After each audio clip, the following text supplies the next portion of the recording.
Voici la tête de la poupée qui est en cours de restauration. Comme vous pouvez voir, il y a une cassure très importante qui part de la tempe sur la joue, qui passe sur le cou et qui continue derrière l'oreille. La restauration consiste à d'abord enlever la perruque pour avoir accès aux éléments et diminuer la fracture, rapprocher les morceaux par un collage. Et ensuite, c'est un travail très minutieux. Pour vous donner une idée de ce que je fais, je vous présente une tête qui est en cours de restauration. Celle-ci avait beaucoup plus de cassure. Une fois les morceaux ajustés, avec la perceuse, auquel il y a un disque que voici, je fais un sillon pour que les enduits pénètrent bien à l'intérieur. Et ensuite, je fais un ponçage au papier abrasif pour que ça soit très estompé. Et après, je fais les teintes pour cacher ces cassures. Voilà. Après avoir décollé la perruque, voici les petites surprises. Un autre petit morceau qui se détache. Et les yeux également qui sont pas maintenus dans la tête. Voilà. Le précédent réparateur, pour maintenir les yeux, l'avait bourré de papier. Voici la suite de la restauration de la poupée. Donc j'ai fait l'assemblage avec de l'alcool araldite, l'alcool qui est très forte, mais comme je vous l'ai indiqué précédemment, il y a des éclats de faïence, de porcelaine qui manquent ici. Et également on voit le sillon qui est noir, qui n'est pas beau. Avec cet outil, qui est une petite meule très fine, qui fait 1 mm à peine d'épaisseur, je refais le sillon, je fais un sillon pour ensuite mettre de l'enduit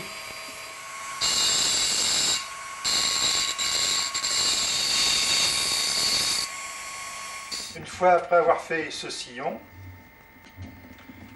Pour le combler, j'utilise l'enduit gras auquel j'adjoins un petit peu de teinte qui est de la peinture en brun, tout simplement, couleur appropriée, une petite goutte dans cet enduit me permet de donner un peu un ton rose rapprochant de la couleur de la porcelaine.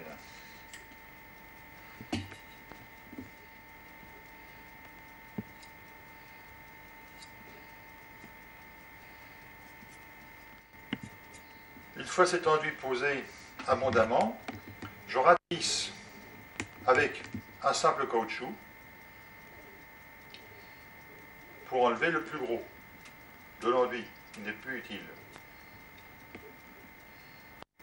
Et je gratte l'excès de l'enduit qui est en dehors de la fente pour éviter d'en avoir de trop à poncer par la suite.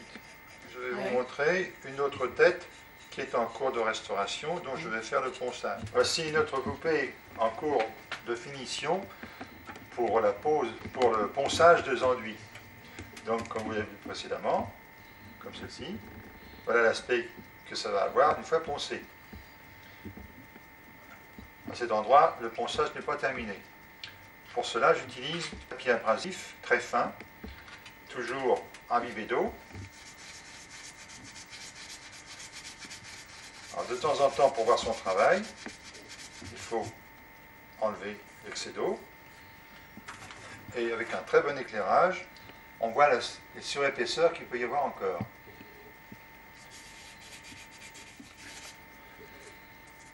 Une fois le ponçage terminé, je vais faire la teinte. Alors la teinte se fait avec une peinture spéciale. Et j'utilise pour cela un appareil qui s'appelle l'aérographe, qui consiste bien sûr à faire le rose de l'ensemble de la tête ici, et ensuite une deuxième couche pour faire les joues un peu plus accentué en rose. Ça nécessite une grande dextérité de cet appareil.